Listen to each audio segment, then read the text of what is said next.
Focus, determination, passion, stamina, and the will to win. The end result, the Ricmotech Sports Car Series.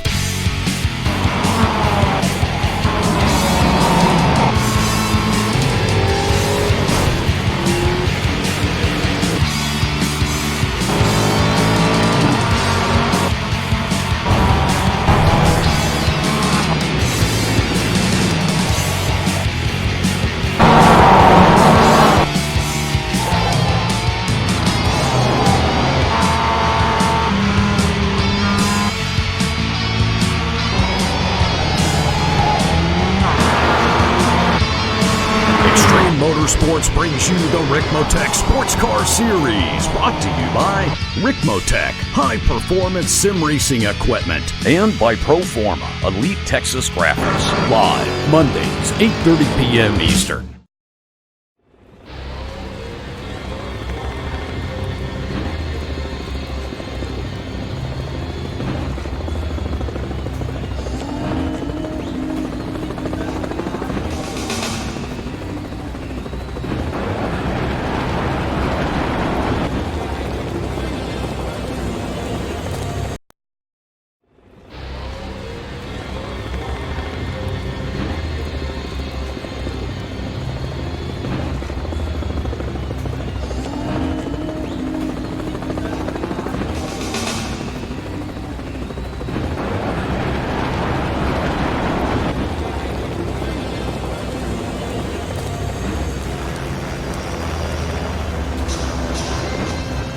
Focus,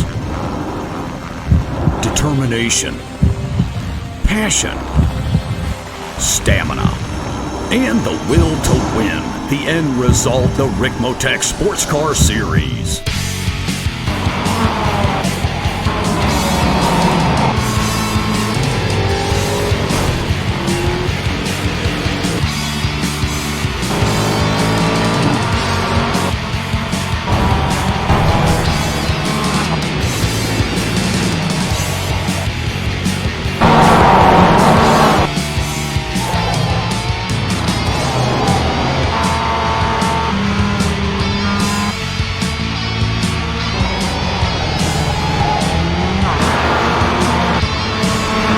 Motorsports brings you the Ricmotech Sports Car Series, brought to you by Ricmotech, high-performance sim racing equipment, and by Proforma, Elite Texas Graphics, live Mondays, 8:30 p.m. Eastern.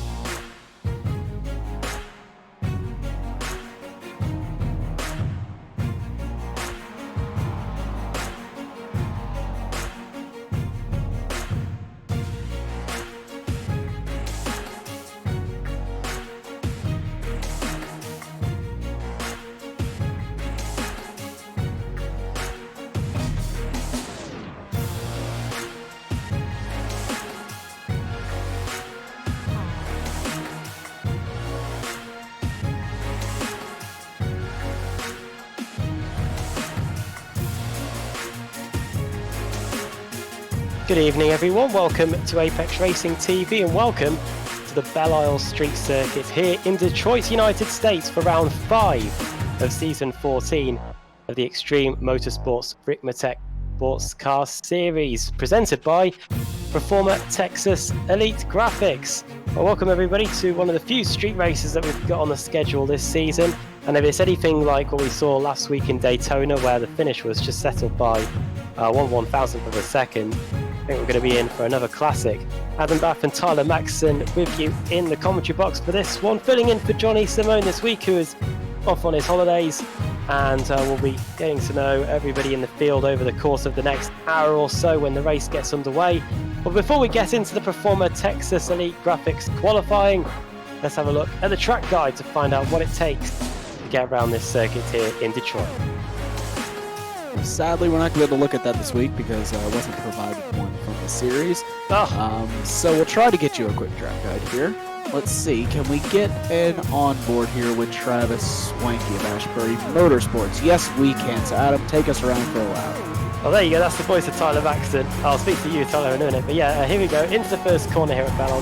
On board with the Mazda MX-5. This is where one of the Chevrolet pace car famously crashed in the IndyCar series. Now onto the longest straight on the circuit.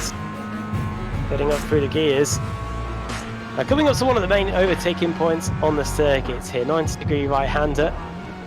Can be where we see some of the crashes take place. Remember doing a Ricmotech series broadcast here a couple of seasons ago when we had to get the safety car out, when there was a big wreck going onto that back straight. Now going into a part of the circuit where it can be really make or break in terms of practice.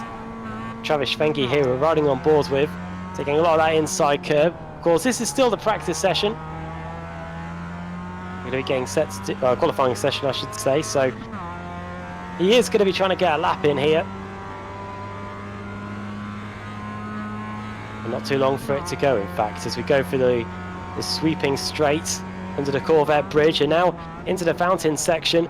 Another overtaking opportunity on the circuit, but that outside wall does come up at you pretty quickly here. Schwenke in the Asbury Motorsports car, number 16. Doing pretty well in terms of the championship. He's sat in third. He isn't too far away from the Mazda Pro standings leader, Eric Violet. Right-hander there, it could be an overtaking opportunity. It all depends on how quickly you can get up the inside of the car in front of you, and it sometimes can lead to contact. We saw that in the British Sim Racers Touring Car Championship races on this channel. Through the penultimate corner, double apex right-hander, and now run to the flag, which you do see there, but Schwenke is coming into the pit lane. And Tyler, as we get the championship standings up on the screen, that's how we get through Belle Isle. And it's a track that you quite like racing on. It is a track that I do like racing on. It's one of those tracks where you really have to be so perfect with every movement. It doesn't like mistakes, this track. It definitely punishes them very, very harshly. But you can see on your screen right now the GS Pro standings. Aeronom currently leads by quite a bit of a margin over Kevin Ford. And Aeronom currently sitting at 146 points, and Kevin Ford at 111. So he'll want to be chipping away at Aeronom's lead in the championship, but we've seen how dominant Aeronom has been in the past, so I'm sure he will follow the same streak here. Mike Dam in the Cryptology Orange car, he is currently sitting in third at 106 points, with Robert Hartley close behind him at 103. Jeff Jacobs will round out your top 5 at 96 points. The top 2 through 5 are pretty close, but Aeronom is just way out in the lead in that championship. It really is, and just as we said at the beginning of the program, it has to take something kind of special for you to beat Aeronom in this championship. Last time out at Daytona, it was Rob Hartley that was able to do so. Just 1/1000th of a second in it. A classic photo finish on the high banks of the Daytona International Speedway. We didn't really talk much about the GS Open category, and we can see the championship standings on your screen there for that one. Jennifer McDonald, a 9-point lead over Chad Parker, and then it's Jake Johansson in third, Robert Rist fourth, Michael Hilliard in fifth, just 1 point behind. And then the rest of them running at the top 10 there. Here is the Mazda standings. It is Eric Violet leading the way. He's got an 8-point advantage over John Allen in second in the Defined Autoworks car. You can see quite a heavy presence of D2D there too, with Travis Schwenke in third. Then we've got Dave Peyton, then Jordy Fike in fifth, and then trio of D2D, Bobby Charles, Jim List, Chris Torman, and then Delta Racing's Jonathan White, and then we've got Clifford Eben, and then we've got David Alessandrini with on 0 points. And finally, the ST Open, Jacob Beasley got a healthy advantage in that one, 16 points in fact, to Greg Mack. And then it's Lyndon McMurphy, 8 points behind him. And then Michael Key, Derek Collins, Mike Taylor, Patrick Prevenis, Edgar Sanchinelli. Pretty tightly bunched between those three. And then it's Greg Rockway, Elvis Rankin, Michael Wortman, and then Lewis Loper and Chris Bauer, all on both on 0 points. As we get the qualifying session to a finish, not too long before we get down to get this race underway. And for a rolling start, Tyler, in fact, you'll see when we get the cars gridded up, in fact, that even from the pace car pulling away to coming into the pit lane, there isn't too much in the way of a warm-up lap, I believe. But I think we'll see that in a minute. But yeah, the first corner, anyway, it's pretty narrow, and drivers, even though the two classes are going to be split up, it's going to be pretty interesting to see how they're going to get going here. Yeah, definitely going to be a bit interesting. Yeah, I believe it's on the penultimate straight.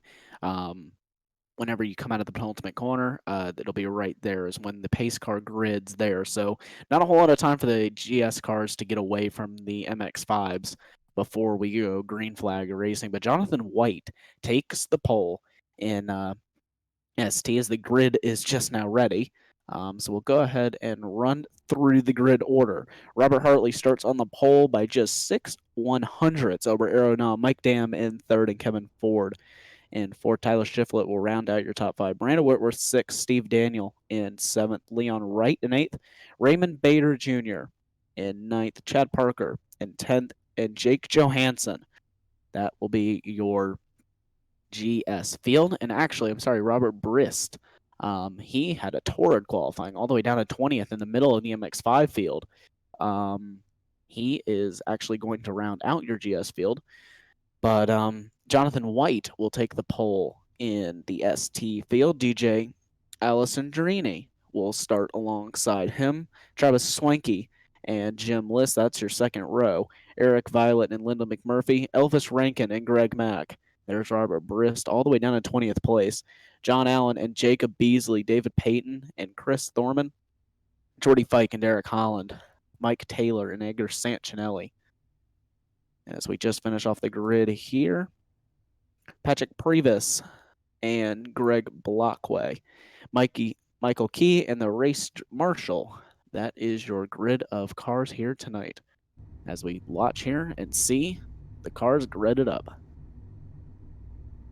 Yeah, indeed. Yeah, race marshal. I'll tell you what, he'd be making a pretty good living if he was playing the role of the steward and being in the car at the same time. But yeah, he'll be watching from above and dishing out any penalties should anything interesting happen or anything controversial happen. Anyway, but they can see the grid on the final straight before the final two corners here at Belle Isle. And they won't have much opportunity to warm up their tyres. Not that they'll need to, because it is exceptionally hot around here. Looking at the track temperature, it's set to be over 100 degrees Fahrenheit, which is about 35 degrees Celsius if you're watching over in Europe. And it is so hot, in fact, that the Mustangs, it looks like they're going to have to be forced into taking four tyres when they have their pit stops. So watch out for that. But as you can see, the safety car is ready to pull into the pit lane, and we're going to get set for an hour race around here. Round 5 of the Extreme Motorsports Ricmotech Sports Car Series, brought to you by Performer Elite Texas Graphics. The green lights are on, and Rob Hartley is going to lead us down to the green flag to get this race underway, and he's going to lead us into the first corner too. Aeronom, is he going to try and fancy his chances up the inside? He's pretty quick, so he knows that the race won't be totally over in the first corner if he doesn't get through. And a spin into the wall goes Brandon Whitworth and Tyler Shiflett, I think. Unfortunately, everybody else has been able to avoid them. A 3-point turn by both teammates, it looks like, in fact, just by pushing the paint almost. But yeah, not what they would have wanted to get this race underway. And here come the Mazdas now, Tyler, to get the race underway. Yes, so the Mazdas get the race underway. That's DJ Alessandrini. He's going to move over to defend there from Jim List, and he is going to slot himself up into P1 as they exit through the dip. And you can just see how much those cars get light there. It's so easy to lose the car there. It's such a light point, and then you hit the bump, and it just makes the car compress right away. And definitely not hard to do. But everyone getting through cleanly. DJ Alessandrini, he will lead. And Jonathan White will drop into second, Jim List third, Travis Swanky in fourth, and Eric Violet in fifth. And everyone pretty close in the MX-5 field. They're starting to spread out a little bit in the Mustang field. We're starting to see half a second and 4/10 of a second gaps in the Mustang field. So this is definitely the battle to watch right now, the battle for the lead in the ST class. Just under a half a second between them between first and second as they go towards the end of the back straight for the first time. You can see it there on the battle graphic. You can see the Ford Mustangs a couple of seconds up the road already. It is, in fact, one of the shorter laps that we go to all season. Jonathan White in second, then it's Jim List in third, and then Travis Schwenke in fourth. So you can see them all pretty much within camera shot going around the fountain section. And you can see from the track map as well that the Ford Mustangs are already pretty much almost towards the end of the back straight at the end of the opening lap. Into the pits has come Tyler Schiffler. That damage from the hitting the inside wall on the exit, the first corner, is almost certainly going to cause them a bit of damage. Whether it's going to be enough to force them into retirement remains to be seen. I do remember covering other races on this championship that if it is a front impact, it can have a detrimental effect on the engine, and it could lead to go and pop a little bit further down the line. But Mazdas and the opening lap for them. It's Alessandrini, then Jonathan White, then Jim List, Schwenke, Violet, Franken, running at the top 6 in the ST classes. But this battle here, this is Elvis Franken and John Allen, and it looks like it's Allen that's just got by. 4 positions gained for Allen in the early stages, Tyler. Yeah, John Allen really moving his way up the order, but surprising to me that he hasn't started up the grid order. Obviously, John Allen, one of the fastest drivers in this league. It's surprising to me that he's even starting this low, that he's got to make up that many positions off the line. Travis Schwenke, another one that I'm not expecting that low on the grid. I say low, he's starting in 4th place. But Jim List really making a rapid start. He gets up a position, and he is currently chasing down your 2 leaders, Jonathan White and DJ Alessandrini. They're doing a great job. Not usually drivers that run all the way up this forward in the grid, so they're doing a great job this week to get that cars up into the top areas of the grid. But yeah, we're looking here at Jim List. Travis Schwenke right up on the back of him though. List looking to try to get by Alessandrini. He's not able to do it. This fountain section is a very difficult place to overtake. You pretty much got to make your overtakes down into turn 1 or down into turn 3. Those are usually the best 2 places to make overtakes. Anywhere here at the end of a long straightaway is a nice place to make an overtake. But those super, super tight sections, it's so hard to go through there too wide. It's not even practical to make a pass. Just looking there, going through the final few corners, the curbs here are exceptionally heavy, and for a car like the Mazda MX-5, they're probably going to be, at least some of them anyway, curbs that you don't want to go over too much. So yeah, the curbs are definitely really, really tall here. The nice thing about the MX-5 is that it does take curbs absolutely amazingly. So if these drivers do just misjudge it a little bit, it's going to take the curb a lot better than, say, the Mustangs do. The Mustang's more of a stiff car, so it's not going to take the curb as well as these MX-5s will. These cars are really soft, to be honest with you. They're not. They take things very, very well, bumps and curbs. The like. You can make them stiff and not take them that way, but definitely not the way you would have a car set up here at this street circuit. As you can see, pretty much everyone bouncing through the corners. Chris Torman has crashed, apparently, and has lost a few positions, and he continues to lose a few positions, and in fact he is towed to the pits. So here is a replay of what is going to transpire here. Let's have a look. Going into the right-hander, he's following 2 cars at the moment. Oh dear. Oh, well, hit and run there. That was number 2, Greg Mack, that lost it pretty much on the exit of turn 4, and then just classes into the side of poor Chris Torman, and the D2D Esports car goes flying into the wall and is out of the race. What a disaster for him. But meanwhile, as we've just completed 5 minutes of the 1-hour race here, we can hear it. Steve Daniel sat in 6th place in the Mazdas, and he's got Raymond Bader Jr. for company in the Gibson racing car.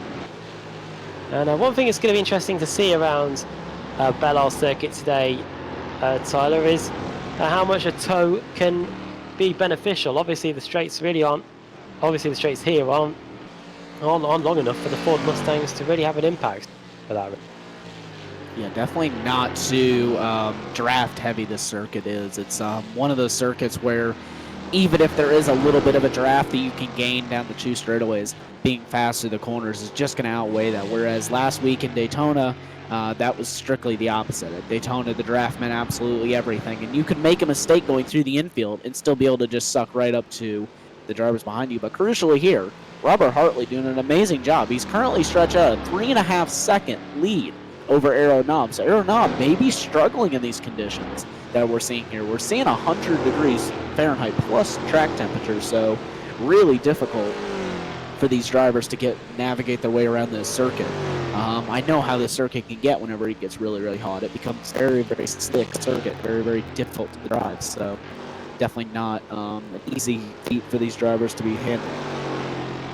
You can see the left-hand side of Aaron Ohm's car there. It looked like it picked up a bit of damage in the early going here. That doesn't look like it's done him any harm, but it certainly would have done him any good. And as things stand, Rob Hartley started on the pole in class. That's 1 point. Has led a lap. That's a point as well. If he keeps his incidents low, which you would expect of him being at the front, if he keeps them under 6, that'll be another bonus point as well. And with all those, drivers can earn up to 12 bonus points over the course of the season. But last time I commentated on the championship, Aaron Ohm was all winning. At the moment, we had him being defeated last week at Daytona by Rob Hartley, and it looks like as things stand, he could be on course to do the same as we cut back to the battle in the Mazda MX-5s. This is John Allen chasing down Eric Violet. He got past Elvis Rankin a couple of laps ago. He's ticked that box off, and now he's trying to get past the D2D Esports car here, going to the right-hander at the end of the back straight. There he is, clobbering that inside curb, fully vindicating the point made by Tyler earlier about how well these Mazda MX-5s can take the curbs here. And Violet letting the car hang out and shake it all about here as he tries to get past Violet, who is down 1 position from where he started. Travis Schwenke is just ahead of him, gained 4 places in class in the early going, and an opportunity for Tyler Schwenke to get some points back, because looking at the championship standings, he is 21 points behind Eric Violet, so he'll be trying to gain as many points as he can as we are here in round 5, pretty much the halfway point of the season. In fact, after this we go to Canadian Tire Motorsports Park, we go to Road America, we go to Virginia, Mid-Ohio, and then Sebring for race 10. So the halfway point, championship is starting to take shape a bit now at time. Yeah, and I absolutely love every single one of those circuits that you just named off. Raced a few of them in real life, and have to say, it's definitely some of the best circuits that they could choose to go to. Is there you see, that was John Allen really clobbering the wall there. So you can see the damage that he already has on the left-hand side of that MX-5, and that is just going to add to it. These MX-5s are very, very easy to knock the toe out. And to bend the steering in as well. So it's one of those things where you don't want to be hitting the wall too many times. You may not be racking up incident points, but the car is definitely feeling it. The more and more you hit the wall, the more and more that car is going to get more and more damage. Right now, it doesn't look like he's got any sort of steering damage. I think he has gotten away with that one pretty much unscathed, but he's not going to want to be doing that any more than he has to. Some of these MX-5 drivers, they drive this car a lot, pretty much all the time. Oh, he nearly runs into the wall again there. If the toe's just knocked out a little bit, do you reckon it's something they could probably get to grips with? And he clips it again. He's definitely using all parts of the track and then some.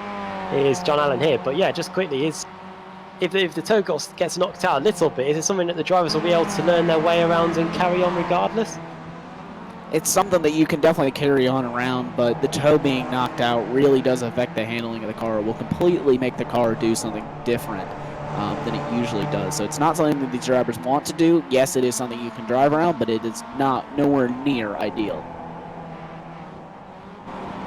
He carries on like that, he's definitely running the risk of picking it up. John Allen, though, is a veteran of this series, so you would expect him to know the limits of the Mazda MX-5, and probably does even now. So here we go through the penultimate corner, 0.6 of a second away from Eric Violet as he himself brushes the concrete wall going through the penultimate corner for the flat out right. Bit of front end damage as well to Eric Violet there, as looks like they're getting past. They're just lapping one of the cars there. Edgar Sanchinelli has been in the pits for over a minute. Not too sure why he's spinning there. In fact, I can't see him being shown as crashed on the circuit, so not too sure what happened to him. Patrick Prevenus has crashed and had to retire to the pits. Don't know if that's worth having a look at a replay, as here comes Alan around the outside of Schwenke. Looks like he's got the move done there. Here it is. Apologies for we might have just got away at the worst possible time. And there's that bump, and it looked like he might have been able to have rescued it, but he didn't, and that is why Patrick Prevenus is back in the pits. We now go back to live pictures, and there is John Allen, and there is Travis John Allen ahead of Eric Violet. Tom. And just checking out our YouTube chat here, and just getting word that DJ Allison Drini and John White, they are both brand new to the series, so great debuts for both of them to the series, or semi-season debuts. I don't know if they've raced before. Don't quite recognize the names, but yeah, still a great race for them nonetheless. They are currently 1.5 seconds over Jim List, but that is going to soon be the battle for the lead. But right now, that actually is the battle for the lead as it gets down to 0.3 of a second. So DJ Allison Drini really looking for a move here on Jonathan White. See if he can't move himself up into the lead. I think right now he looks to me as if he's got the pace. He's absolutely half that gap in the last lap or so. So definitely something that he's going to be trying to do, possibly down into turn 3. We'll see how good of a run he gets through there. He does get a good one. And immediately, Jonathan White is moving over to try and stop the slipstream. He's already made his one move. Now he's got to just hope that DJ doesn't just get up the inside going into that right-hander. It can be a well-executed game of chess, these Mazda MX-5 races, because the slipstream, obviously, as you can tell, is quite important. And you might just want to sit behind and save a bit of fuel, and that might come back and help you later on in the race. Here is Violet trying to get the position back from John Allen. We didn't, in the handover we got given before the race today, we didn't get told about the inclusion of White and Alessandrini, but we did get told that one absentee, if you might have not already noticed, is Jeff Jacobs, Mustang driver and league admin. He won't be here this week, but he will be back next week. So, which is good, because it will be at the Canadian Tire Motorsports Park, another thrilling circuit on the schedule. And we'll see how he can get on when he returns for that in a week's time. But here he is, the battle for 5th in class. We go through the fountain section. We were talking earlier on the track guide about how you could potentially go up the inside there, but you're almost certainly going to have contact with the car in front.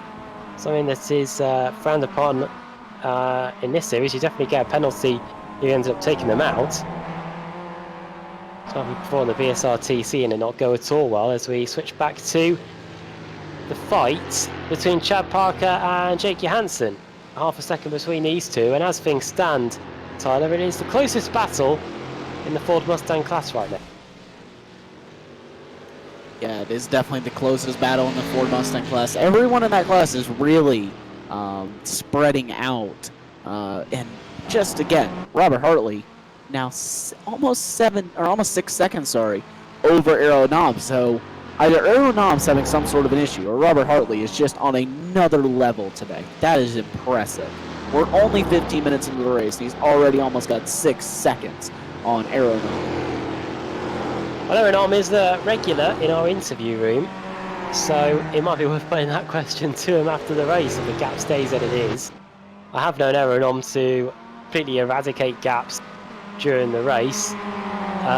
Don't know if he's ever managed to fully reduce a gap as big as that one, though. 6.1 seconds. Here is the battle for the lead, and we get 6 seconds. It's less than 6 tenths here as Jonathan White grimly holds on to his lead over DJ Alessandrini here. Jonathan White driving for Delta Racing, looking through the drivers in the field.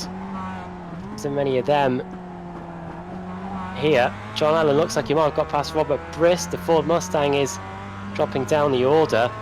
Not too sure what would have happened to him, but regardless, through the double apex right-hander, Nailing this corner must be incredibly satisfying, as you can see Alessandrini taking a little bit of inside curb then, using a couple of attempts maybe as he goes through the final corner. Either way, half a second is still going to be enough to keep him within the slipstream. Here's a closer battle. This is David Peyton versus Jacob Beasley. Beasley's gained 4 positions in the Bees Knees Mazda. David Peyton has lost 4 in the D2D Esports car. Could this be one of them to gain back as he goes for the first corner? That curb is relatively flat compared to that one, for example, as he goes onto the back straight now. Almost had a bit of understeer there in the Mazda has got back to John Allen v Eric Violet. Since getting past Violet, Allen hasn't totally been able to push on. He was trying to get past Travis Schwenke at one point, but plans for that have been shelved a bit. As we just jump back to him really quick, I think that's to do with that damage that he's got on the left-hand side of that car. You can just see how severe it is there on the left-hand side. So definitely possibly causing him issues here, as we're just going to jump back to the battle for the lead. Alessandrini, he's right up on the back of Jonathan White. Keep in mind, though, they do have a 3-second advantage over Jim List, so maybe not a bad idea for these drivers just to stay in line and possibly push away from the rest of the field. Then maybe just not a better idea than to try and fight for the entire race. Because obviously both of these drivers are new, so they both want to prove themselves, so neither one of them are going to want to give the other one any sort of room that they need to. So possibly a better idea there for Alessandrini, just to stay in line and possibly be able to pull some sort of gap towards the end of the race. So definitely an idea for him, maybe save a little bit of fuel and get him under the pit stop phases if he knows that he does have the pace over him. So definitely going to have some strategy come into play here. These 60-minute races always do provide some excellent strategy for us. As Chad Parker and Jake Johansson, they're going to go for a battle in the GS class. I think that is Parker now to the inside. He's going to dive to the inside, try to defend. But I think Johansson's just going to be a little bit ahead of him going down into the braking zone. No, they're going to be side by side. And I think that's going to be Chad Parker getting ahead. So yes, Parker stays ahead of Johansson there. Hasn't been the best of races so far for Jake Johansson, down 6 places in the SVX Broom Auto. Ford Mustang quickly approaching 1/3 distance and quickly approaching halfway through a fuel run for both classes. We are expecting them to see most of them in around lap 22 or 23. That's how long you can get on a tank of fuel. Drivers may of course come in earlier than that if they can find a quicker strategic route to get them back to the finish as quick as they can. Very close between Parker and Johansson, looking at that timing screen, just about 1/2 of a second in it between them. It's back up to 1/10, but here is a good 3-car scrap between David Peyton, Jacob Beasley and Elvis Rankin. We saw Elvis getting overtaken by John Allen earlier on in the race. Now he's trying to keep Beasley and Peyton at bay in the Mazda MX-5 class. Looks like Aeronom is dropping down the order. Don't know what the reason for that is, but Aeronom is down to 4th place. There he is.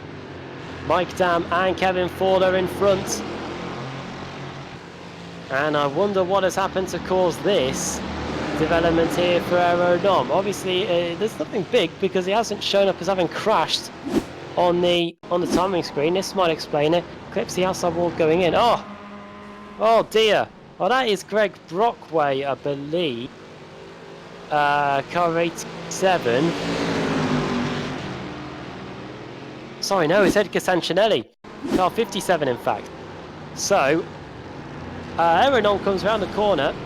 See a Mazda pretty much on the racing line. Has to take, or tries to take evasive action. Ends up almost slamming into the back of him. And now he's had to lose 2nd and 3rd place. So everything's going wrong for Aeronom today, Tyler.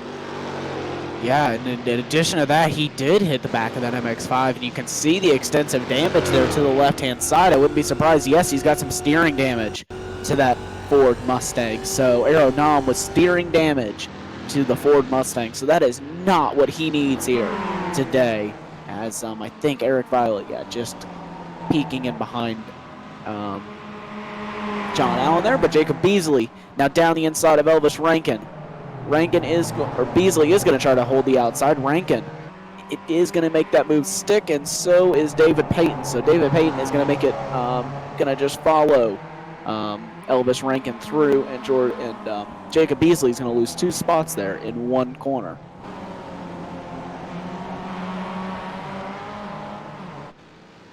Just looking at the times that be interesting to see what lap times Norm does now that he's picked up that damage. As we switch back to the Ford Mustang class, this is Leon Wright here in the One Wild One Racing 77 car. He's got Steve Daniel for company. Daniel is up 5 places from where he started. Started down in 11th place. Been able to hot-fuss it up to 6th. And a spot in the top 5 could very easily be his.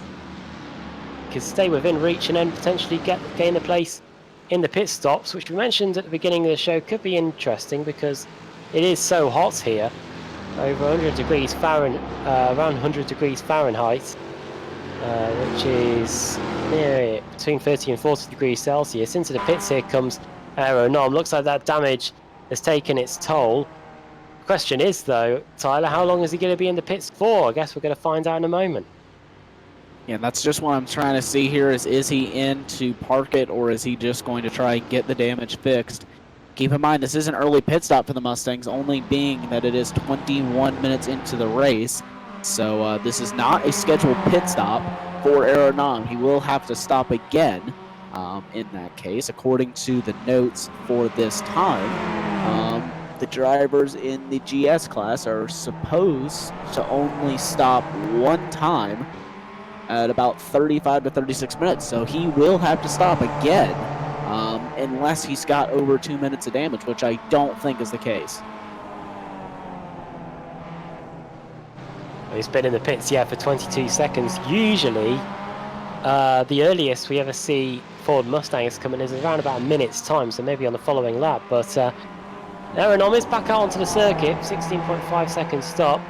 23.6 seconds stop for Brandon Whitworth. He's been on his stint though now for the last lap or so. And there is Aero Nom back on the circuit. Back to the Mazdas. Here is David Peyton, Elvis Rankin and Jacob Beasley again. But this time it's Peyton trying to get by. If he gets up the inside here into turn 2, that's going to be ambitious. And it's going to result in contact. That looks inevitable. You don't often see cars going up the inside going through turn 2, but fortunately for all 3 of them, they've been able to survive without neither of them going into the wall. Here it is from on board with Peyton. There's the contact being made, and fortunately for him, Elvis Rankin doesn't completely take him out. So here it is again, this time from on board of Rankin, and we cut back to Beasley, who's going to have the best seat in the house here. Up the inside goes Peyton. Slightest touch. Unfortunately, in the end, Tyler, it is Peyton's car that points Elvis back into the right direction and saves both of them from potentially going into the wall. Yeah, and I can't quite put the blame there on either one of those drivers, in my opinion. That's just kind of a racing incident. Just going through there, you're both not wanting to give each other any sort of space, and I think it was more the bump that upset the car more than anything. But yeah, good hard racing from those drivers. Neither of them into the wall, so no harm, no foul, I guess, in that case. And another driver that I'm just looking through the field not seeing here is Bobby Childs. So another one of the drivers who is not taking part in this race this weekend. So hopefully see him back in Canadian Tire Motorsports Park next week.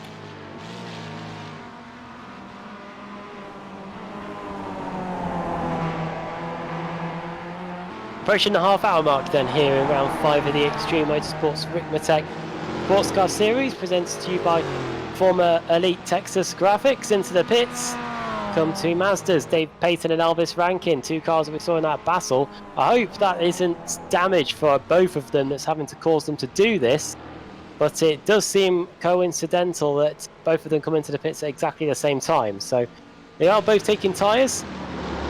Fortunately, it looks like it's just part of the strategy. Here is our 4th place Mustang. This is Leon Wright. He's got Steve Daniel for company. It's a battle that's been going on for the first half of this race. 16 seconds, by the way, for Peyton, 16.6 as well for Elvis Rankin. So those Mazda MX-5s are trundling down the pit lane, and they're going to come back out on the track again without having to spend any extra time in there to repair the damage. But this is a fantastic scrap, Tyler, and Steve Daniel, he might be getting a bit frustrated at seeing the back of that One Wild One Racing Mustang. Either that, or he's going to be trying to wait for the pit stops and see if he can use strategy to try and get by the 77 car here. Yeah, definitely going to see how we can do it. It's so difficult to pass this track that you almost have to use strategy to get by the driver that you're chasing. There's not too many cars that I know of, at least, that can do really good battling around this track. The MX-5 and maybe even the Kia Optima and the touring cars. Another one of those cars that just seems to work at this track. I don't quite know why, but it just seems to work here. Really good. But these Mustangs, so difficult to pass at this track that I can't imagine that it would be too easy to pass on the track, that they almost are going to have to do it on strategy. Strategy is a vital part of the Ricmotech Sports Car Series. We often see in the endurance races how close drivers cut it with the fuel. Traffic is another thing, and this is what we're seeing here. These are the two, Wright and Daniel, trying to get past one of the Mazda MX-5s here. It looks like it's Mike Taylor in the Ryland Shotgun Motorsports car. Don't know if it's to do with the song lyrics or not. But either way, that is really giving them a bit of a gap, and I think Steve Daniel fancies the opportunity to come into the pits now to make sure that gap doesn't get any bigger, and Raymond Bader coming in too. And we saw there that bit of time just trying to get by that Mazda MX-5 around that fountain section cost Steve Daniel a massive amount of time as a result, Tyler.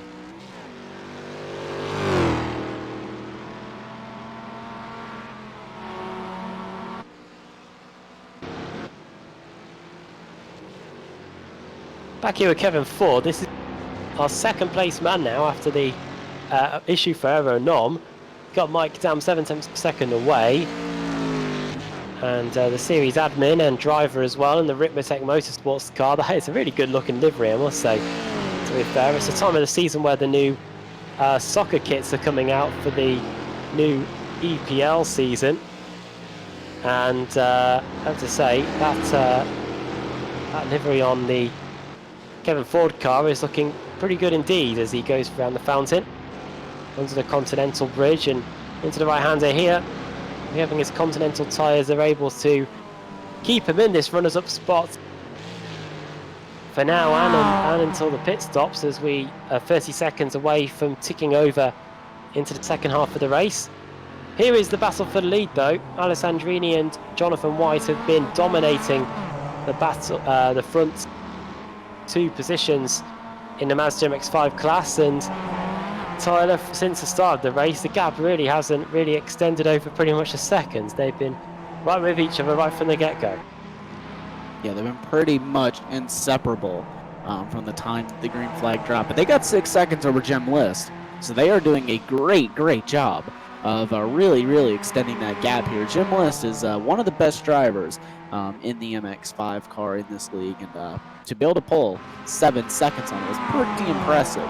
As well as Robert Hartley, who is 10 seconds out in the lead. Almost 11 seconds. There it goes. Just clicks over 11 seconds for the GS class. Another really impressive drive. And that's one thing that I just love about Detroit at Belle Isle. This is just one of those tracks that almost anyone can win at. It's not so much about the car or who's got the best setup. It's really about who can drive the car around this track. And it can really throw some big issues for some of these drivers if they can't have a totally clean race. And we've seen that issue there with Aero Nom. I mean, another driver who's the perfect example of that. A really fast driver who just hasn't had the luck on his side tonight.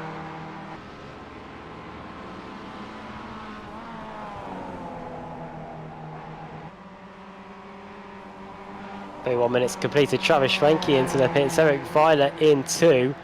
That's going to be interesting to see how long it takes for these two pretty quick drivers in their own right. I'll have to watch out for John Allen too. He's often to play things about with a strategy, but at the moment these two are continuing to plough their own trend at the front of the field, and If you look at the gap after the top two, it is nearly 8 seconds back to Jim List in third in class, who is in a bit of a no man's land at the moment. He's 8 seconds away from DJ Alessandrini in second, then he's 4.6 seconds ahead of John Allen behind him. So he's currently running his own race at the moment. He'll be hoping that some of the pit stops will be able to get him nearer to somebody. Mike Dam into the pits in the Ford Mustangs and the Crypto G orange racing car. Looks like he has been in and he is about to head back out again onto the track. 16.2 seconds stop there for the 93 Mustang. He's only lost one position as a result of that. That is to Leon Wright. And Jake Johansson has also come in. He did his pit stop time is, as it's going along now, 15.72. One of the quicker stops. We'll see if that is to do with the amount of fuel taken on board, or whether the fact that it's just an insanely quick stop. He rejoins in 7th place overall. In fact, that's 8th. Just been passed by Chad Parker. But one position that hasn't changed is first in the Mazdas, and it is between these two, Jonathan White and DJ Alessandrini, as they're coming up to pass and lap number 66 Mike Taylor in the Riding Shotgun Motorsports car. Yeah, so as they come up to lap them, they are going to have to make quick work of him. If especially Jonathan White, if he doesn't want Alessandrini to possibly make the move, but Alessandrini going to try and benefit from this lap car, maybe try to make a 2-for-1 here, and he's not going to, but he is going to get the move completed, and he's going to get really sideways on the exit, but nonetheless gets that move completed, and he will get by the lapped car, and that is now him up to the lead. It's a new race leader in the ST class. Alessandrini now leads for the first time tonight.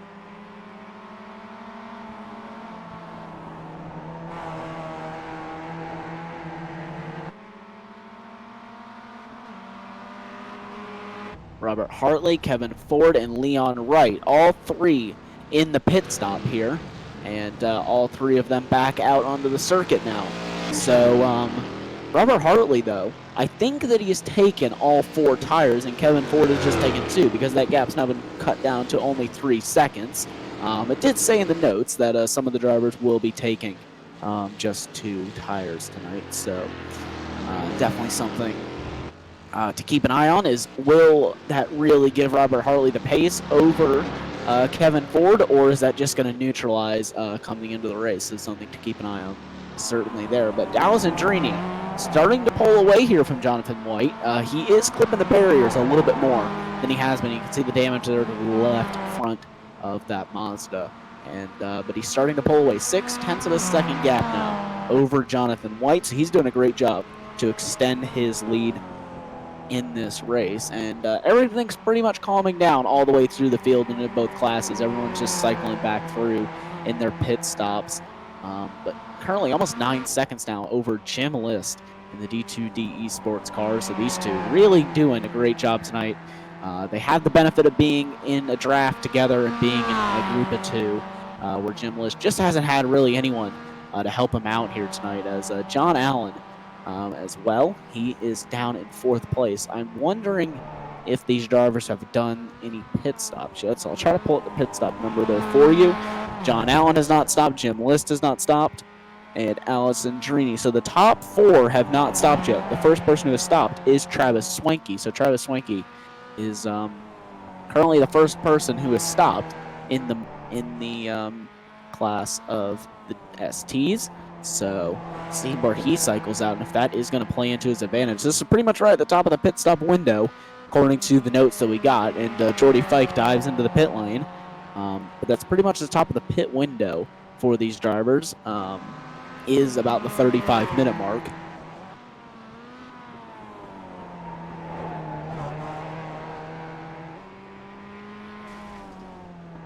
So as we just wait for Adam here to get back in. He just had a little bit of an internet issue, so we'll be here for just a minute. Alessandrini, though, currently now leading by only 0.3 of a second, so Jonathan White able to regroup and close that gap back up to your leader. So those two really doing good on the fuel here, though, going over 35 minutes. We were, according to my notes that I got, we were only expected to see them go maximum about 30 minutes. So that's really, really good for those drivers being able to get up that quickly. And you can just see following in the slipstream of each other, not letting the other person get away is definitely what these guys need to be doing here tonight. And yeah, just double checking here. They're supposed to go 33 to 34 laps into the race. That's the total expected race time for the MX-5s. And expected to go 21 to 22 laps. So this is just about when they're supposed to be pitting in the MX-5 class here. So we'll watch and see if either of these drivers dive into the pit lane this time, or if they're just going to try and extend it as much as they can. Travis Swanky, he is the only one so far who has pitted, so it'd be nice and interesting to see where he cycles out tonight. Stay with this front battle here just as they catch up to some more lap traffic. Didn't get a quite good look there. It's number 98 this time of Michael Key. So Michael Key is just going to pull out of the way, let those two drivers by and continue their battle for the lead here tonight. Michael Key did have some early race issues and has dropped all the way back into the 27th place, 16th in the ST category. So just working his way now through. These two drivers really have been on a class of their own tonight. Will dive into the pit lane? No. Both of them will stay out for another lap. Here's a battle in the GS class. Leon Wright, Steve Daniel. We've watched this battle here several times tonight.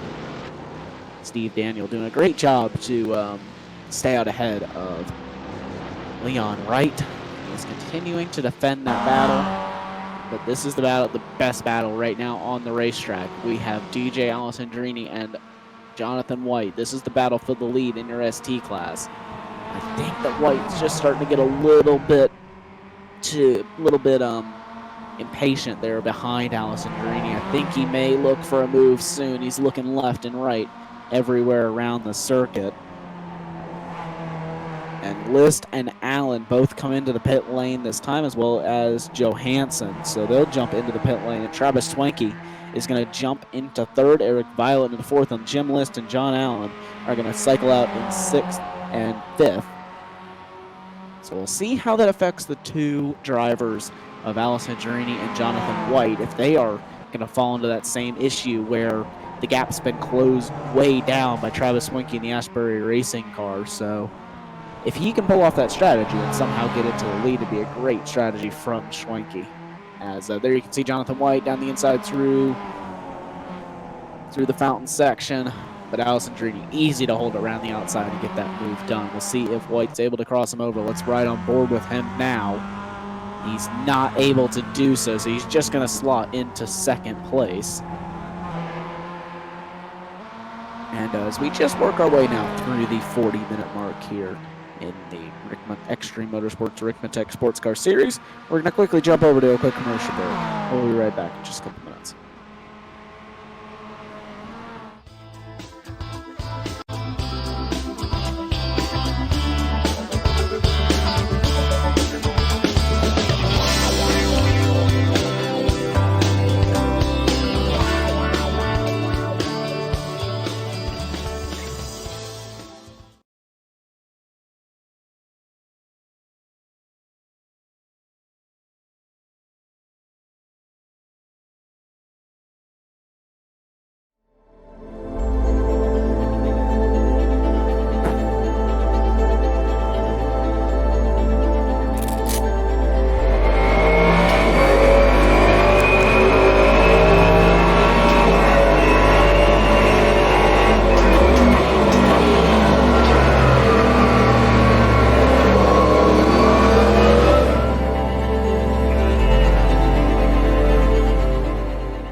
Are you a fan of the Ricmotech Sports Car Series? Now is your chance to show off your favorite sim racing series by visiting our online store. With clothing and apparel for women and men in all sizes, merchandise and gift items like coffee mugs, laptop skins, mouse pads, and many more items to display your passion for sports car sim racing. Visit us today at ExtremeMotorsports99.com and click on the online store button. Thank you for watching and supporting the Ricmotech Sports Car Series.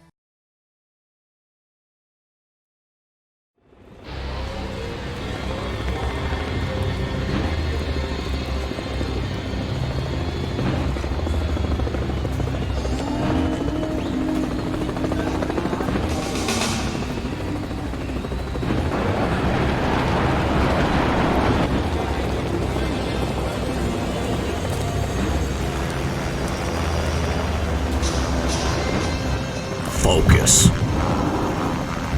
determination, passion, stamina, and the will to win. The end result, the Ricmotech Sports Car Series.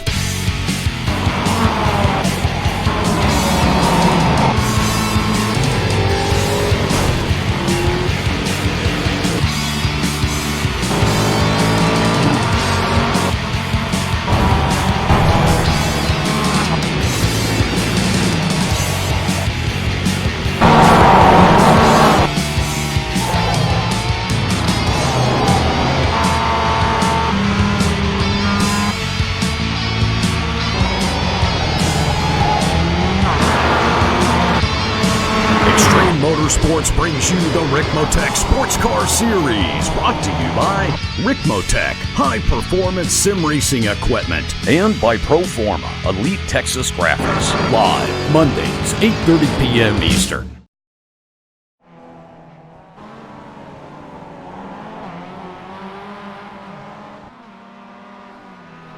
Welcome back to the Extreme Motorsports Ricmotech Sports Car Series, live on Apex Racing TV.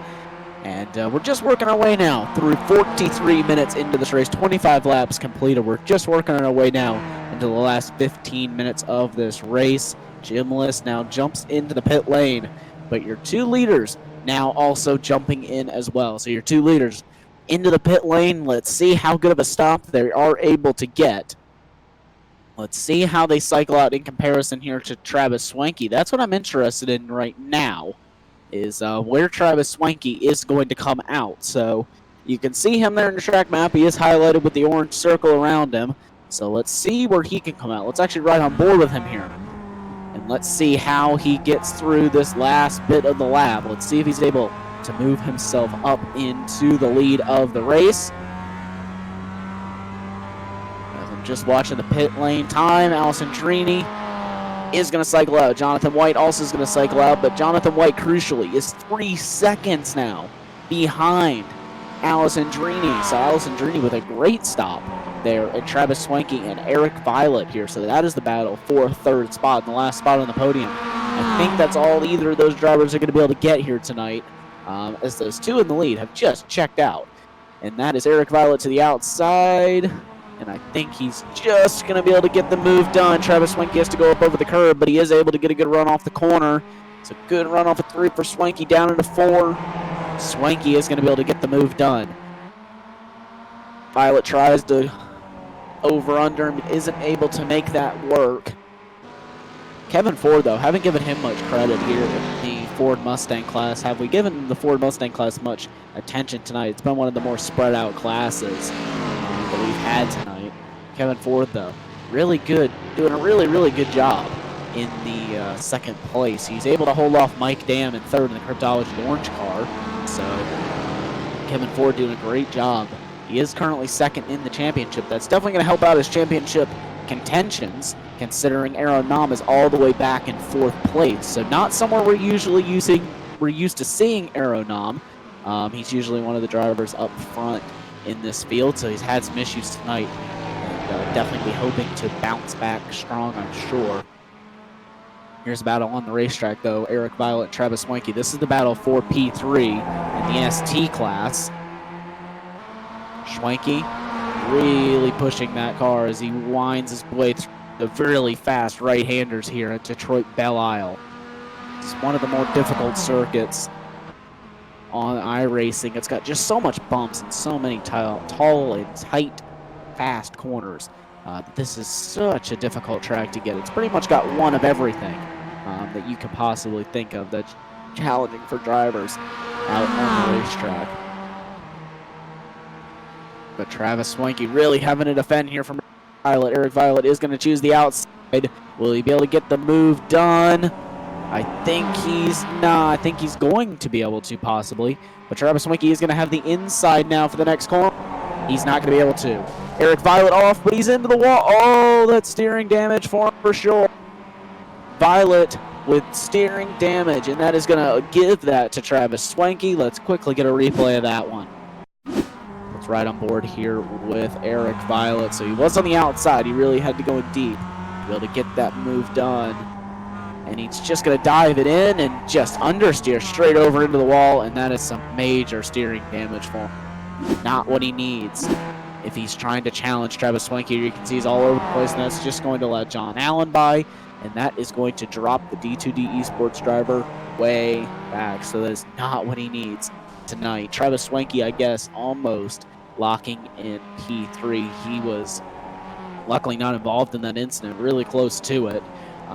If he wasn't involved, I don't believe that he was, but definitely unfortunate there for Eric Violet, not able to move his way up onto the podium, and he's probably going to be near out of this race with 13 minutes to go. It's going to be near impossible to drive that car with the steering damage that he's got. Here's another great battle on the racetrack right now. David Peyton, Elvis Rankin, and Jacob Beasley. That is a three-car battle that we've been watching now for the last almost 25 minutes. So great job to these drivers, really keeping it clean, not too much contact with them. You can see a bunch of damage there to the front end of David Peyton. That's just from the amount of pushing that you have to do around this racetrack in order to be super, super fast like these drivers are. So it just comes with the racing at this track. One of the things that these drivers have to deal with is the amount of damage that they'll come out with. You can come out with a clean race car. A lot of times you'll come out with a great finishing result here. If you're one of those drivers where it's quite a lot of contact on a daily basis, then you're going to struggle at this track for sure.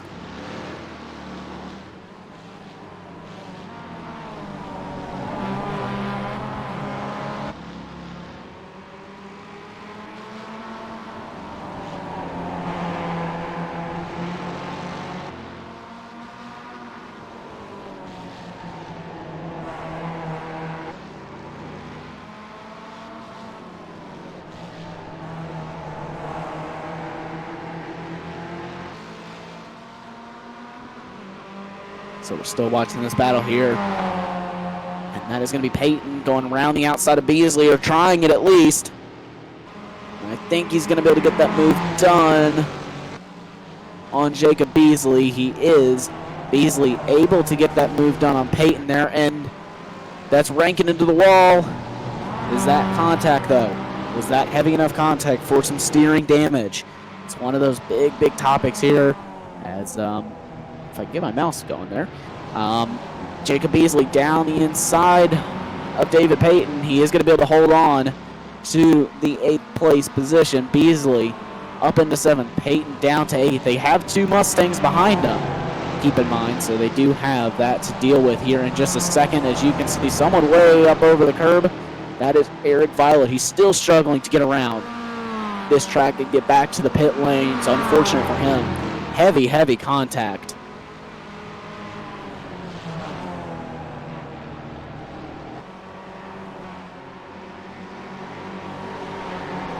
So definitely some heavy, heavy contact. Let's look at your current running here of the different classes. Let's take a look here at your pro class here for the ST cars. Ellison Torini leads it by 1.5 seconds over Jonathan White. Travis Swanky in 3rd, John Allen in 4th, David Peyton in 5th, Eric Violet, Jordy Fike, and that is going to be your drivers on the lead lap. Jim List is a lap down and currently in 8th place along with Chris Thorman. They are going to round out your pro field. quickly try to find me an open driver. There we go. Raymond Bader leads the open class by 1 minute and 37 seconds over Jacob Beasley. Great. Oh, sorry. Raymond Bader actually is not in this class, so apologies for that one. We did have some issues in getting the overlay sorted, so there is some issues on that end of the overlay. So Jacob Beasley is actually your leader in the ST Open class. Elvis Rankin in second, Greg Mack in third. This is going to be Mike Taylor, Linda McMurphy, Greg Blockway, and Michael Key. That is going to be your finishers, or your drivers still running here in the ST Open class. We jump over to the GS Pro class. Robert Hartley's going to lead that one by 5 seconds over Kevin Ford. Mike Dam in third, and Aaron Nam, one of the drivers who we usually see way up in the front of the field, is having some serious issues here tonight, so not the night that he wants to be having. Leon Wright is going to round out your top 5 with Brandon Whitworth, your leader, and Tyler Shiflett has not started this race, sadly. Chad Parker, though, is going to lead your 3-car GS Open class. Chad Parker, great drive from him, 1 lap ahead of Jake Johansson.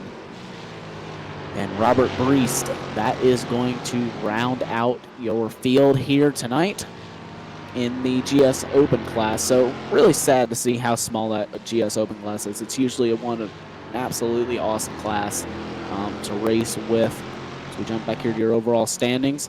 White is closing down on Allison Drini. He is on the move. So my question is, did Allison Drini just take a little bit less fuel, or did White end up taking tires in that whole kerfuffle? I don't think that you could do tires in under a second. So I would have to think that Allison Drini just took a little bit less fuel than Jonathan White did. Nonetheless, though, Jonathan White really on the charge here. Whatever it is definitely not affecting his performance here today.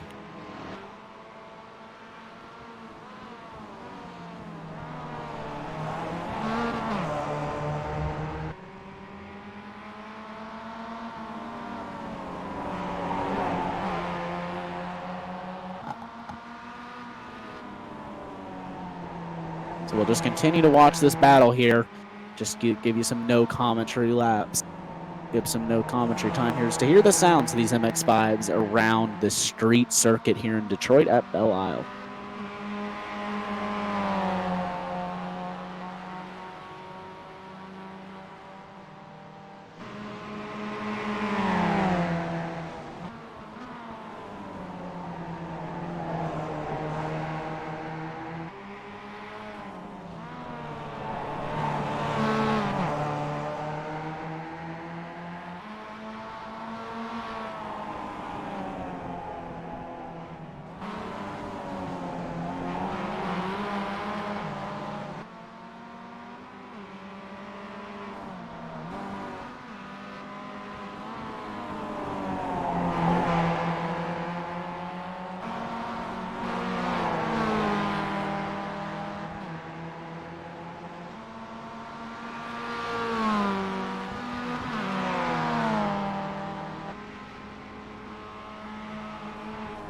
So this battle still raging on. Up in the front of your ST class, Allison Drini currently leading now over Jonathan White. Jonathan White doing a great job to stay and close that gap now. As you can see, one of the cars there, that was the number 62 of Greg Blockway, the Jeff Racing car. So he is able to get out of the way there, and these two are able to continue their battle. So Allison Drini really losing time here to Jonathan White. Jonathan White doing a great job here. He's absolutely closing up that gap to the leader there. And Jonathan White able to now get with under 0.3 of a second. So he's right up to the rear bumper of your leader, DJ Allison Drini. So he's done an absolutely great job to get himself up.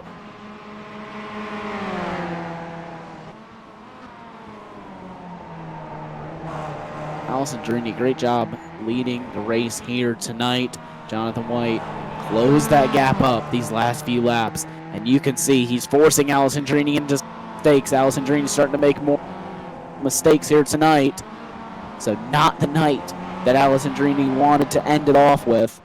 Thought he was going to have a nice easy cruise on to the victory, but under 4 minutes to go now, and he has got Jonathan White for company here in the end.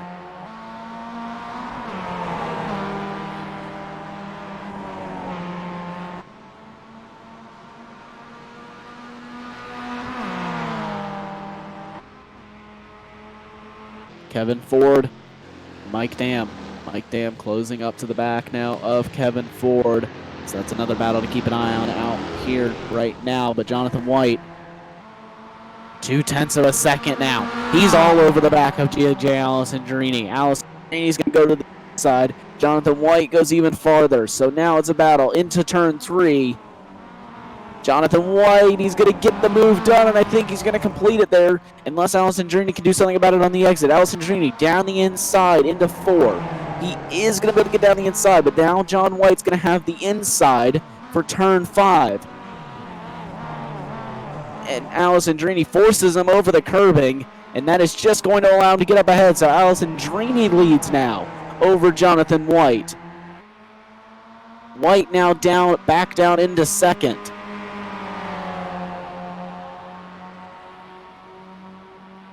White down into second, but he's not going to settle there for long.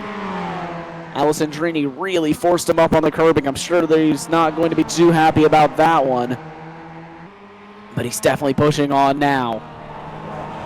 Alessandrini really having to defend here in the final 2 minutes now of this race. Jonathan White has come on strong in these last 10 minutes, and now it's all down to a couple of laps to go.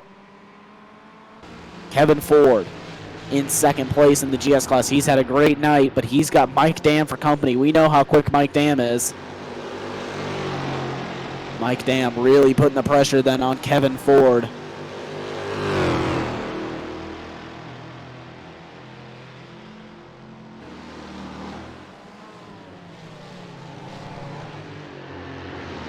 Mike Dam able to finish third last week. He wants to do 2 better this week, but he's going to have to settle for 1 if he wants any hope right now. He has the hope of getting by Kevin Ford. But Kevin Ford is going to make that Mustang just about as wide as he needs to here for the next few laps. But Jonathan White starting to actually fall back here from DJ Alessandrini. So White starting to lose on Alessandrini here in the final few closing stages. As I say that, though, he closes up 3/10. He's back to within 2. Right on the bumper now is Jonathan White. Let's ride on board with him. Let's see if he can make that move. He's going to see. Maybe he can make the move after into the fountain section. See if he can make it into the fountain section. He's going to try the outside. Alessandrini's going to run him almost in there. I don't know if that was such a smart decision. It's so hard to go around the outside through that corner. But will he be able to make it work? They're going to go side by side down in the fountain section. They're still going to go side by side. They're going to go side by side through. Alessandrini now. Yeah, for sure he's got that one. He's down the inside. It's all about whether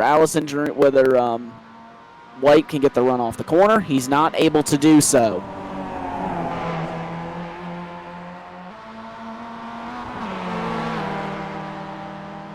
Jonathan White really putting pressure now on Alessandrini to move his way up into P2. See if he can move his way up into the lead of the race. Keep in mind, we're only going to have maybe a lap to go. This may be white flag for these drivers. Kevin Ford, though, another driver who has to defend from Mike Dam. 0.4 of a second now. Dam all over the place. Ford keeping that car planted as they go on into Fountain Straight. Down into the Fountain section. Head down the long, twisty straightaway.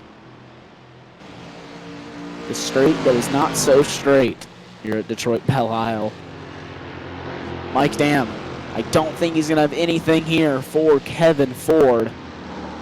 It's so difficult to pass through this final section.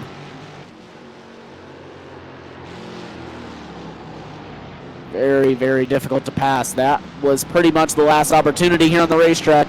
But Ford all up over the curb. That's going to give Dam a nice run off the corner. I don't think that Dam's going to have enough, though. And there's not too much more to pass here on this racetrack. Let's check in, though. Will Robert Hartley take the checkered flag this time by?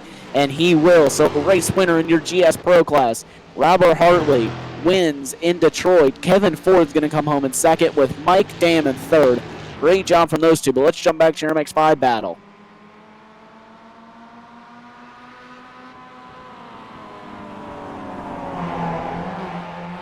Jonathan White doing everything he can here through the final few corners, but I think that is going to seal the deal. DJ Alessandrini wins in Detroit Belle Isle. Jonathan White in second. Let's keep an eye here. Let's see if Travis Swanky can bring that car home for third. Great job up 2 spots from a starting position to bring it home in third. John Allen as well, another driver. Great job from him to move that car up. Leon Wright, though, and Steve Daniel. Leon Wright and Brandon Whitworth, sorry, this battle's still not over. Whitworth, the E2D eSports car, looking for a move here on Leon Wright. He's not going to be able to get it done. Leon Wright will hold on to 5th place. Nice drive from him and all those drivers, really able to move their way through the field here tonight. So as we just wait for everyone here to cycle through, Aeronom and that Team Bushfink car is going to finish down in 8th place. So really, really bad stuff from Aeronom here tonight. Not the night that he would have wanted. He had some damage early on, had some contact with the MX-5, and you can see quite severe damage to the rear end of that car. So really unfortunate night for Aeronom. The MX-5 car, don't really think that there was much that he could have done on that one to do anything a bit differently there.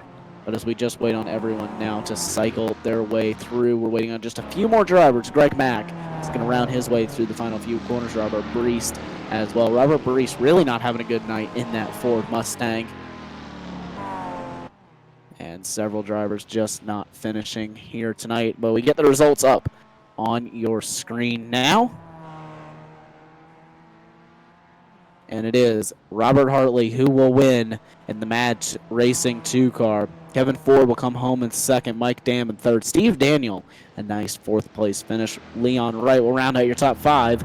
Brandon Whitworth and Chad Parker, that is 6th and 7th. Aeronom finishes down in 8th. Raymond Bader Jr. in 9th. DJ Alessandrini wins in the ST class over Jonathan White. Travis Swanky finishes in 3rd. Jacob Beasley in 4th.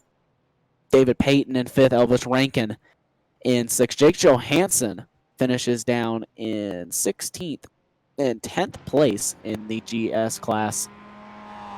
Jordy Fike will finish in 6th place with John Allen in 7th. Greg Mack in 8th. Robert Breest will finish down in 20th position overall and 11th place in your GS class. Mike Taylor finished down in 21st overall with Lyndon McMurphy and Eric Violet. That is 22 and 23. Greg Brockway, Chris Thorman, that is your top 25. Michael Key, Jim List, not a good night for Jim List either. Edgar Santinelli, Patrick Previs, and Derek Holland. That will round out your grid. Tyler Shiflett as well. And Race Marshall. That will round out your entire field tonight. For anyone before Jim List. So 21 through 27 all finished the race with Edgar Santinelli, Patrick Previs, Derek Holland, and Tyler Shiflett, your non-finishers here tonight.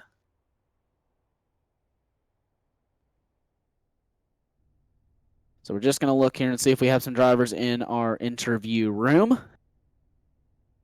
Just going to give everyone just a moment here to jump in. Just going to look here to see if I can find the incident that happened to Jim List. I believe he dropped out of the server or some sort of issue like that, but I'm not too sure with that one. Actually, I do have a replay here. He did end up crashing, indeed. So let's see the replay here with Jim List. So let's see what happened to him here. The D2D Esports car. He's going to hit the... Whoa! That was a lot of curb there for Jim List. So he's going to head down the straight. Well, let's get a roll bar cam here. He's going to head down. Try, and he's just going to... Oh, takes way too much curb. Straight on and straight into the barriers. So Jim List, not the way he wants to end his night here at all. Well, let's go ahead. We're going to pull in your GS race winner here into the booth.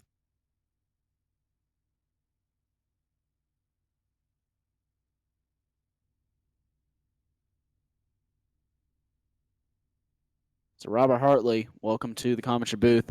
Beautiful drive by you in the GS class. You're able to win by 3.2 seconds over Kevin Ford. You seem to have the pace all night, even when Aeronom was running behind you. You're able to pull out a nice gap. Tell us a little bit about the race. Yeah, I stuck it on pole, and I guess that's where you want to be at this track. I think Aero might have got in the wall in the first couple laps, and that's what allowed me to pull away. But after the pit stops, with about 20 minutes to go, I hit the wall myself, and the steering wheel was 45. Then Kevin and Mike was reeling me in there at the end, and just lucky to hang on to it. Yeah, well, you did an amazing job to be able to hang on to it. I did see the steering damage, and Aeronom did have contact with a ST car. So, yeah, you definitely did a great job to be able to hold on to that car. I know how much steering damage is really difficult to deal with, especially in the Ford Mustang. So, definitely a great job by you.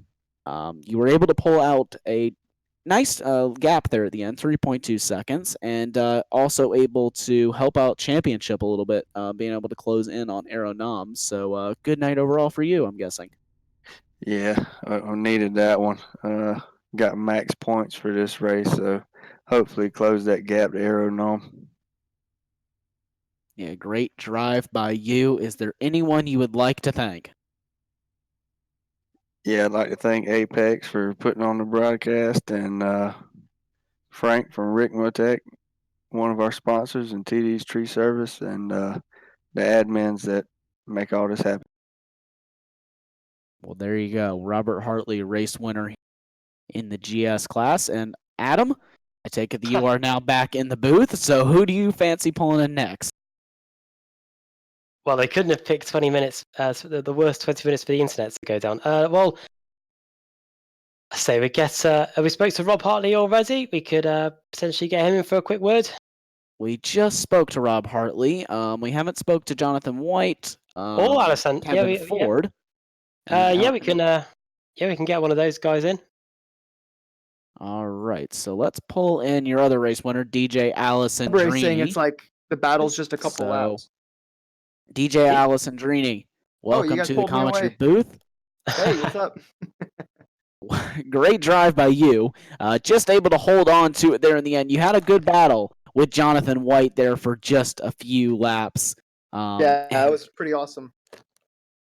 Yeah, you were able to pull out in the pit stops. What made you be able to pull out in the pit stops so much?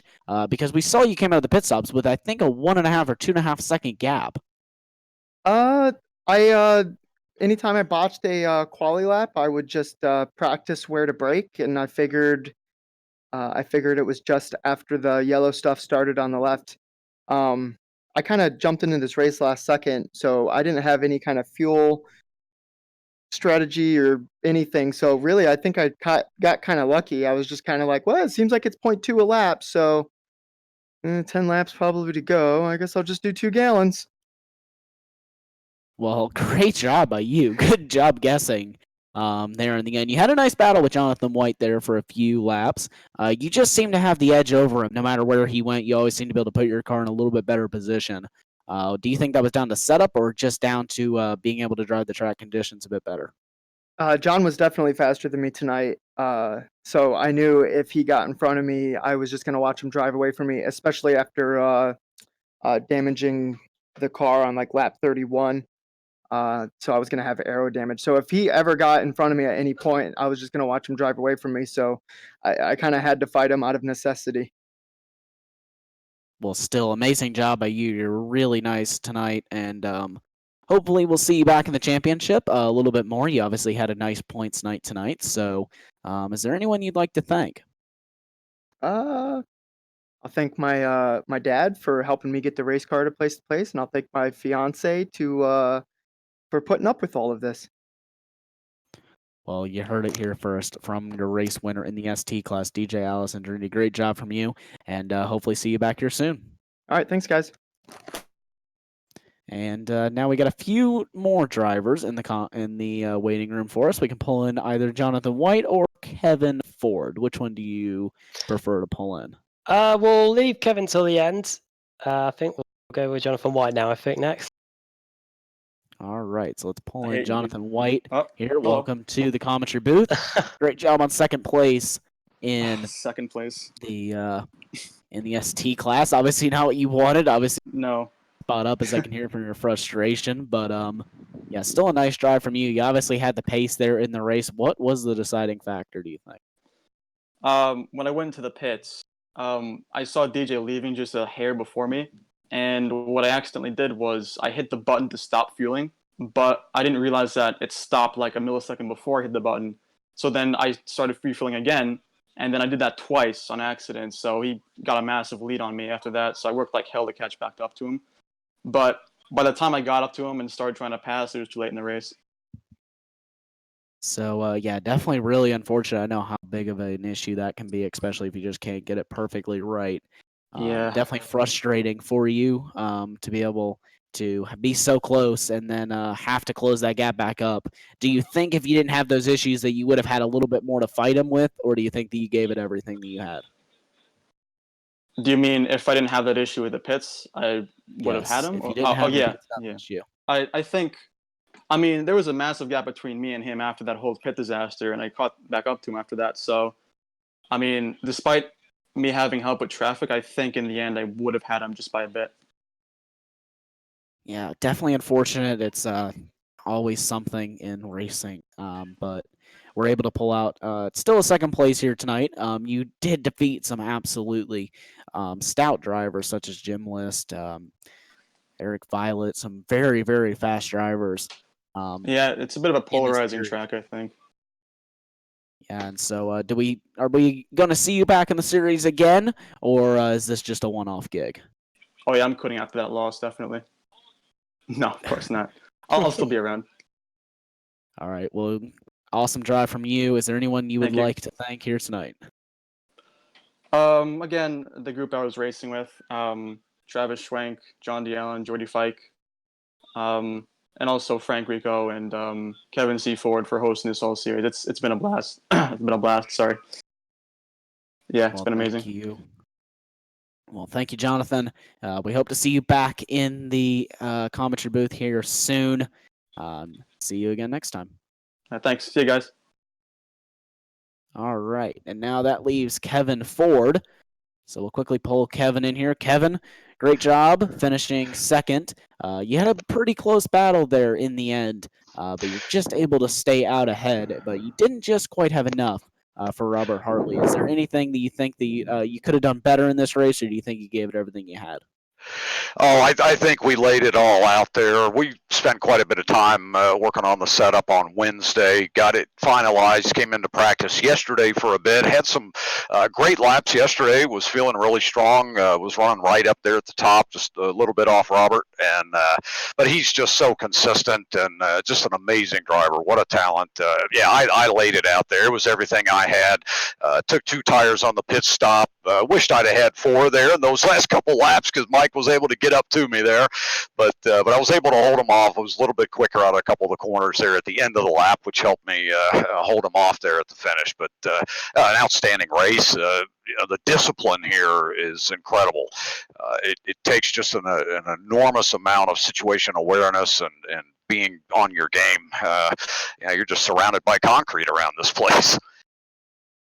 Yeah, and we saw that issue early on with Aero Nom getting the back of an ST car, and that really did hurt us race, and that proves exactly what you said. You really have to have some amazing situational awareness here to be able to do well at this track. There's concrete walls so close to you, and you also have to be very, very aware with every vehicle that's out there on the racetrack. You obviously did a great job with that tonight.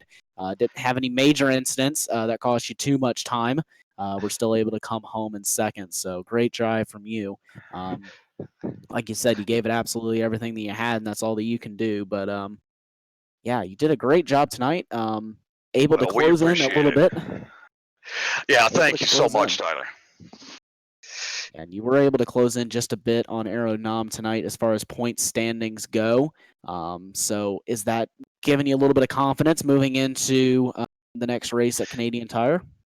Yeah, absolutely. Next week's going to be a big one. It's our second endurance race of the season. It'll be a 90-minute event at Canadian Tire Motorsports Park, formerly known as Mosport, of course. That's what I've always called it. Can't get used to that new name myself. But yeah, that's going to be quite a race there. I feel really good at that track. It's one that I've done well at historically. One of the few. but we'll see how things play out. Yeah, we're going to be ready to go by next week. We've got a lot of preparation set for Wednesday for practice, and yeah, we're looking forward to it. Yeah, well, great job from you here this week. Is there anyone you would like to thank before we end off tonight?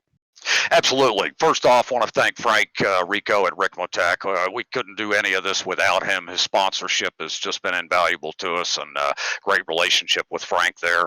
I also want to thank all my family and friends that watch the broadcast each week. We do appreciate their support out there, obviously. And, of course, all the team here and the staff at Extreme Motorsports, Russ Ruddock and Jeff Jacobs, all the guys behind the scenes, Bobby Childs, the guys that work so hard to get all our graphics work done. We've got quite a team here, and we do appreciate all their hard work. Thanks to everybody out there, and to you guys as well. Great job. We do appreciate it. Yeah, well, great job from you this weekend. Good luck going into next at the Canadian Tire Motorsports Park. We hope to see you back in the commentary booth soon. Wonderful. Thank you so much, guys. Have a great night. You too, Kev. So, Kevin Ford. And that is it here for tonight. So that's done for the interviews, and that is it for round number. Actually, can't remember what round number it is. They're all buzzing together now. Yeah, it's well, obviously for the until the last 20 minutes where internet decided to play havoc with my life. It was turning into a really good race, and obviously by the sounds of the interviews at the end, there was a bit of drama too that we come to expect on the street circuits as well. So I don't know when the last time, Tyler, I don't know, you might know more than me, but the last time that Aero Nom failed to win 2 races in a row, we must have been talking quite some time. So it's going to be interesting to see whether he can regroup and get back going and get back onto that top step of the podium when we head to Mosport next week, one of the most demanding circuits of the season. Plus, as Kevin alluded to there, it's going to be a 90-minute race as well. Yeah, and just like you said, to be honest with you, I'm just sitting here trying to think when the last time it was that there were 2 races in a row. If he's ever lost 2 races in a row in the last few seasons. So yeah, it's going to be difficult, I think, for him to jump back on that winning streak that he was on. He's had 2 weeks in a row now where he hasn't been on the top step of the podium. So he's going to have to try to bounce back if he wants a chance at the championship. He does have quite a good lead, but championship leads like that can quickly disintegrate if your competitors have a couple of good races like Kevin Ford had tonight. So his closest championship contender, Kevin Ford, really able to close that gap up tonight, being that Aero Nom finished all the way down in 8th place. So not the night that Aero Nom would have had it, almost a double whammy. I'm sure the championship will be taking shape nicely when we get to Canadian Tire Motorsports Park next week. An hour and a half, 90-minute special around the famous Canadian circuit, which hosted the Canadian Grand Prix up until 1978. But has since then been hosting IMSA Sports Car Series races, NASCAR Truck Series races too, and the Ricmotech Sports Car Series will be the latest series to head there when we go to Canada next week. Well, that's about it then from all of us here on Apex Racing TV. Before we sign off for the evening, make sure to give this video a like and a subscribe as well, and to turn on your post notifications by pressing the bell icon so you know when we are going live. My thanks to Tyler for being here for the full 60 minutes. Something that Virgin Media obviously couldn't guarantee me as due to an internet dropout. But been great spending time with you again, Tyler, and hopefully Johnny Simone is back next week for 90 minutes at Mo Sports. But for now, from me and from Tyler here at Detroit and the Belle Isle Circuit and the Ricmotech Sportscar Series, bye for now.